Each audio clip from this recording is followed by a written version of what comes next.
నమస్తే రమగారు. నమస్తే జయ. రమగారు, ఏదైనా మంచి స్టోరీ బేతాళ కథ చెప్తామా? సూపర్. చాలా ఇంట్రెస్టింగ్గా ఉంది జయ ఈ కథ మాత్రం. జనరల్గా బేతాళ కథలు చాలా బాగుంటాయి కదా. అవునవును. అసలు ఇది భలే సబ్జెక్టు. ఓకే, చాలా బాగుంది. పట్టుబదలని విక్రమార్కుడు మళ్ళీ శ్మశానం లోపలికి నడిచాడు, చెట్టు ఎక్కాడు, కళేబరాన్ని భుజాన్ని వేసుకున్నాడు, నడుస్తున్నాడు.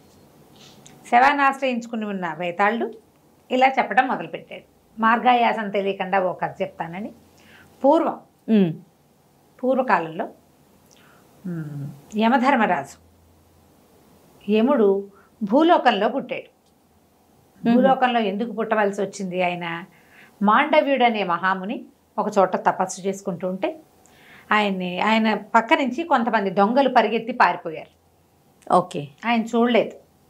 అయితే వాళ్ళు వెళ్ళిపోతుంటే వాళ్ళ చేతుల్లో నుంచి డబ్బు మూట కొంత ఈయనున్న ప్రాంతంలో పడింది. ఈయన్ని కూడా దొంగగానే భావించి రాజభటులు ఆయన్ని పట్టుపోయారు.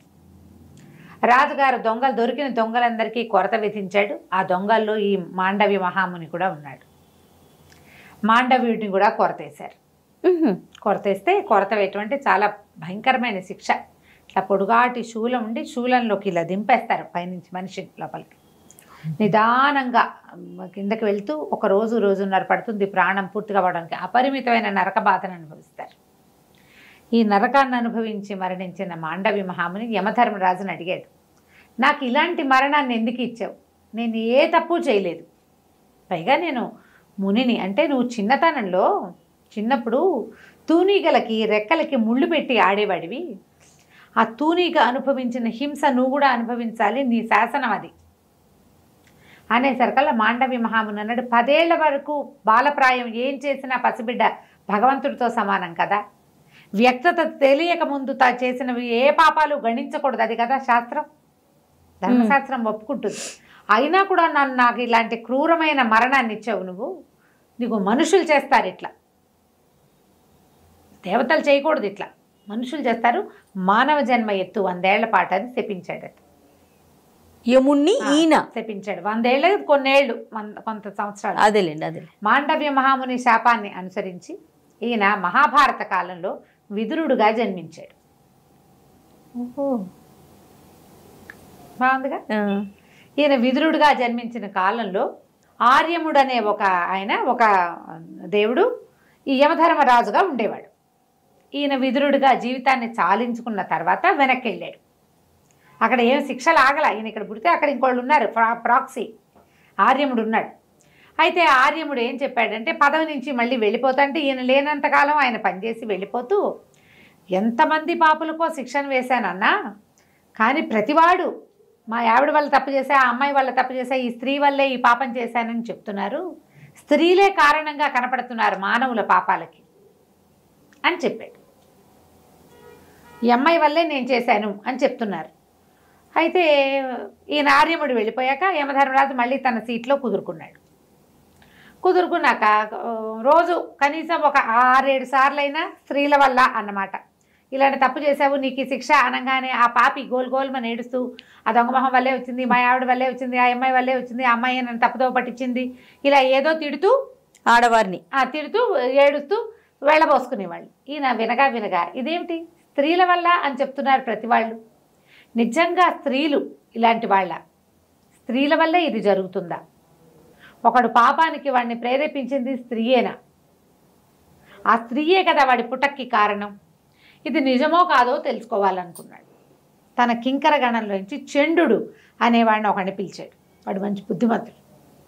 ఈయనేమన్నంటే, ఒరే చండా, నువ్వు భూలోకంలో పుట్టిస్తా, కొన్ని లక్షల వరహాలు ఇస్తా డబ్బు, నువ్వు యువకుడుగానే పుడతావు, యువకుడుగా జీవించి లోకంలో పాపాలు దేనివల్ల జరుగుతున్నాయి నీ జీవితాన్ని గడుపు, కొంతకాలం నీకు కొంత ఆయుష్ ఇస్తా. ఇన్ని సంవత్సరాలు, ఏదో 10 ఏళ్ళో ఎంతో పెట్టాడు లెక్క, 10 సంవత్సరాలు, 10 ఏళ్ల పాటు అక్కడ బతికిరా. ఈ 10 ఏళ్లలో ఏ స్త్రీ వల్ల ఏదైనా జరిగింది ఏమిటో ఆ వివరణ నాకు చెప్పు అంటే చండు సంతోషించాడు. బాగుంది. యమధర్మరాజు ఆయన ముందివ్వబోయే తీర్పులు, రేపు రాయబోయే మరణ శాసనాలు, అవన్నీ కూడా దీని మీద ఆధారపడి ఉంటాయి. సర్వే మీద కదా ఆధారపడేది. సరే, చండుని పంపించాడు. కొన్ని లక్షల వరహాలతోటి చండు భూలోకంలో మనిషిగా పుట్టి చండసింహుడు అనే పేరుతోటి ప్రఖ్యాతిగాంచాడు. ఓకే. ఆయన ఏం చెప్పాడంటే, నువ్వు ఇక్కడ దేవతల వ్యవహారం ఏమి ఉండదు, నీకు మంచి వ్యవహారమే ఉంటుంది. అక్కడే ఒక అమ్మాయిని చూసి పెళ్లి చేసుకుందువు, కానీ పెళ్లి చేసుకోవాలి నువ్వు, అప్పుడు మిగిలిన సంగతి. సరే, ఈ చంద్రుడు భూలోకంలోకి వచ్చేసాక ఓ ఊళ్ళో ఓ ప్రత్యక్షమయ్యాడు. బాగా డబ్బులున్నాయి, బొళ్ళని గుళ్ళు ఆరామాలు అవి ఇవి కట్టించేవాడు. కుర్రాడు మంచి యవన శోభతో బాగుండేవాడు, అందమైన వాడు. మరి దేవతా పురుషుడు కదా, ఎంత కింకరుడైనప్పటికీ. అక్కడి నుంచి ఏమైంది, ఆ ఊళ్ళో వాళ్ళంతా వాళ్ళు చూశారు. క్షత్రియులను మంచివాడు, చండసింహుడు అని పేరు పెట్టుకున్నాడు కదా. సరే, ఒక క్షత్రియ కాంతతో పెళ్ళయింది. ఆ పిల్ల పేరు సౌదామిని. వాళ్ళకు రూపాయి లేదు, కానీ వంశగౌరవం చాలా ఉంది. అమ్మడికి ఆత్మాభిమానం మెండుగా ఉంది. మా నాన్న మా అమ్మ గొప్ప, అక్కడ రూపాయి లేదు వాళ్ళ దగ్గర, వంశగౌరవం మాత్రమే ఉంది. ఆ అమ్మాయిని పెళ్లి చేసుకున్నాడు. పిల్ల చక్కటిది, బుద్ధిమంతురాలు, ఆత్మాభిమానం ఉన్నవాళ్ళు ఎవరికైనా మరి ఆరాధనీయంగానే ఉండాలి. ఎప్పుడు కూడా అభిమానం ఉంది అమ్మాయికి. చేసుకున్నాడు. ఇంకక్కడి నుంచి ఆవిడ క్రమంగా ఎలా అయ్యేదంటే, ఆవిడ మహారాణి, ఆయన సేవకుడు. ఆవిడ అడుగుతుంది, ఆయన చేస్తాడు. ఆవిడ చెప్తుంది, ఆయన చేస్తాడు. ఆవిడ ఏది చెప్తే అది శాసనం. ఆవిడ శివగామైపోయింది. ఇవి చేసేవాడు. క్రమంగా అమ్మాయి ఏం చేసింది, వాళ్ళ కుటుంబం మొత్తాన్ని ఇక్కడ స్థిరపరిచింది. చెల్లెళ్ళిద్దరికీ బ్రహ్మాండంగా బోడంత కట్నం ఇప్పించి బ్రహ్మాండంగా పెళ్లి చేసింది. ఒక వాక్యం తేడా వస్తే ఒప్పుకునేది కాదు. తన మాట చెల్లపోతే కుదరదు. ఒప్పుకునేవాడు అతను. అట్లా అమ్మాయి మాటకు ఒప్పుకునేవాడు. ఆవిడకి అలా సాగిచ్చేవాడు. అక్కడి నుంచి ఏం చేసింది, ఇద్దరు తమ్ముళ్ళు ఉన్నారు, అన్నదమ్ములు ఇద్దరు ఉన్నారు. వాళ్ళిద్దరికి ఏం చేసింది, మరి సముద్రం మీద వ్యాపారం చేస్తారు, మా తమ్ముళ్ళు పెట్టుబడి పెట్టాలి నువ్వని. బావమరదలకు పెట్టి బావలు ఎంతమంది ఉన్నారు లోకల్లో.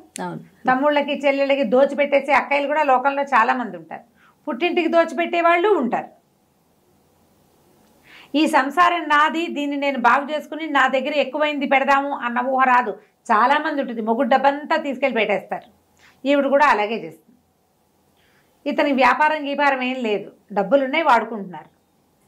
క్రమంగా డబ్బులు తగ్గిపోవటం మొదలెట్టాయి. బావమరిది ఇద్దరు సముద్రం మీద దేశాంతరం వెళ్ళి సంపాదిస్తారని చెప్తే వాళ్ళకి పెద్ద పెద్ద పెట్టుబడులు పెట్టి పెద్ద పెద్ద నౌకలు కొనిచ్చాడు.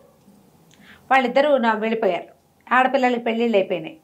సరే, ఈవిడిదంతా మంచి రాజాంగంగా ఆవిడ ఎక్కడికి వెళ్ళినా సరే బళ్ళ మీదే వెళ్తుంది. ఎక్కడికి వెళ్ళినా ముందు గుమాస్తా వెళ్ళి అక్కడ ఏర్పాట్లు చేయడం అవన్నీ చాలా గ్రాండ్ లెవెల్లో ఉంది. గ్రాండ్ స్కేల్స్ అలవాటు అయ్యాక ఇంకా మారరు. అవును. క్రమంగా ఇతని దగ్గర డబ్బు తరిగిపోవటం మొదలుపెట్టింది. ఆవిడకి బోల్డ్ని హుకుములు ఉండేవి. ఆ గుళ్ళో అది చేయించాలి, ఈ గుళ్ళో ఇది చేయించాలి, వాళ్ళకి అది ఇవ్వాలి, వీళ్ళ ఇంట్లో ఫంక్షన్కి వెండికి ఇవ్వాలి, వాళ్ళ ఇంట్లో ఫంక్షన్కి పట్టీలు చేయించాలి. అంటే ఇక డబ్బు బయట నుంచి తేవటం మొదలుపెట్టాడు. ఒకటి అతను కొన్న ఆస్తులని అమ్మేశాడు. అయినా సరే ఆవిడ మాటకి తేడా వచ్చేదే కాదు, ఆవిడ ఒప్పుకునేది కాదు. చీల్చి చెండాడేసేది ఏదైనా తేడా వస్తే. డబ్బులంతా తగ్గిపోతుంటే ఇతను ఏమనుకున్నాడు, పోనీలే మరి బావమరుదులకి పెట్టుబడులు పెట్టి పంపించాం, వాళ్ళు సంపాదించుకు తెచ్చుకుంటారంటే. వాళ్ళు 1 ఫైన్ డే తిరిగి వచ్చారు. వ్యాపారంలో అనుభవం లేని వాళ్ళు, వ్యాపారం చేయించాలని పెట్టింది కానీ బికార్లు అయి తిరిగి వచ్చారు. మళ్ళీ వాళ్ళు కూడా వీళ్ళ మీదే పడ్డారు. చూశాడు చండసింహుడు. దాదాపుగా 9 సంవత్సరాలు దాటిపోయింది. ఇతనికి 10 ఏళ్ళు ఇతని టైం. ఈ 10 ఏళ్లలో ఎంత భార్యాదాసుడైపోయాడో. అప్పులు తెచ్చి పెట్టాల్సి వచ్చేది. తన దగ్గర డబ్బులు లేవని ఆవిడకి తెలుసు, అయినా కూడా ఊరుకునేది. అయినా ఆవిడ ఒప్పుకునేది కాదు. తను ఏమనుకుందో అది చేయాల్సింది. ఎక్కడో చోట నుంచి తెచ్చిపెట్టేవాడు. తెలిసినా ఆవిడ హోషుకి తగ్గేది కాదు. ఏదైనా తేడా వస్తే మా వంశగౌరవం అంటుండేది. బాగుంది. ఇలా నడిచింది. 10 సంవత్సరాలు పూర్తయ్యాయి. చంద్రుడు చాలా క్షీణ దశకు వచ్చేసి దేవుడా నన్ను తీసుకెళ్ళిపో అనే స్టేజ్కి వచ్చేసాడు. ఎక్కడికైనా సందులోకి వెళ్దా అప్పులు వాళ్ళు వెంబడపడేవాళ్ళు. ఆస్తులు గీస్తులు అన్నీ పోయినాయి. భార్య గారి రాజ్యాంగానికి ఏ లోటు లేదు. ఈయన మాత్రం కట్టుగుడ్డలతోటి మిగిలాడు. మొత్తానికి నరకానికి చేరుకున్నాడు.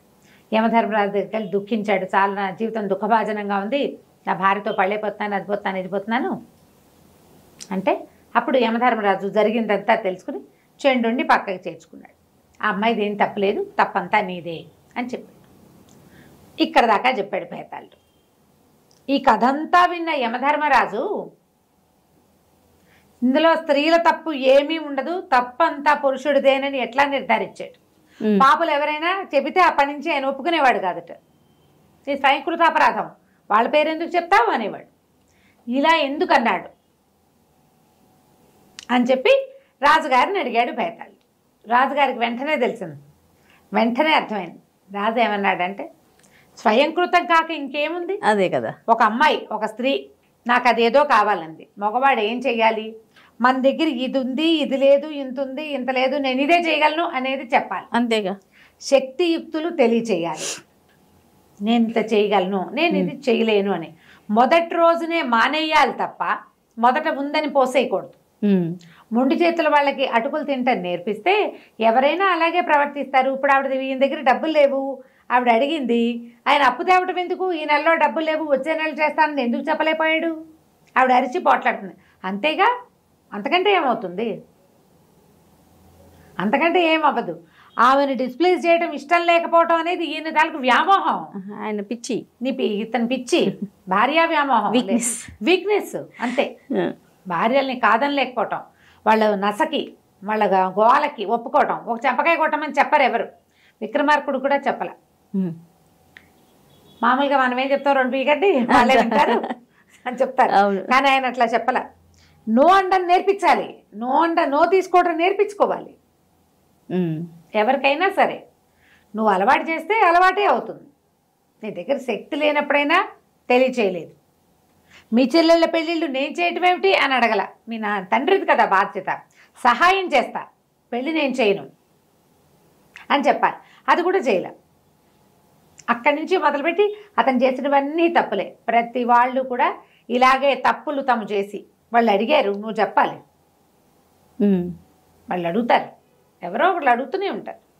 ఉంది కదా నీ చేతిలో ఆ 100 ఇచ్చేసేయి అంటారు. ఈ 100 ఇస్తే నాకు మిగిలిన వాటికి ఉండవు, నేను 50 ఇస్తాను, 10 ఇస్తాను, 2 ఇస్తాను చెప్పాలి. చెప్పకపోతే అంతే కదా. వాళ్ళకి అలవాటు చేయకపోవటం వల్ల ఇలా జరుగుతుంది తప్ప స్త్రీలని ఎప్పుడూ తప్పట్టకూడదు. వాళ్ళకి నేర్పడం పురుషులదే తప్పు అని చెప్పాడు. చెప్పంగానే పేతాళ్ళకి నవ్వొచ్చింది. యమధర్మరాజు అంత తీర్పరివి నువ్వు, కానీ నువ్వు మౌనభంగం చేసావు కదా, మాట్లాడేసావు, మళ్ళీ కలుద్దాం అని చెప్పేసి పరిగెత్తుకుంటూ 7తో సహా వెళ్ళిపోయాడు.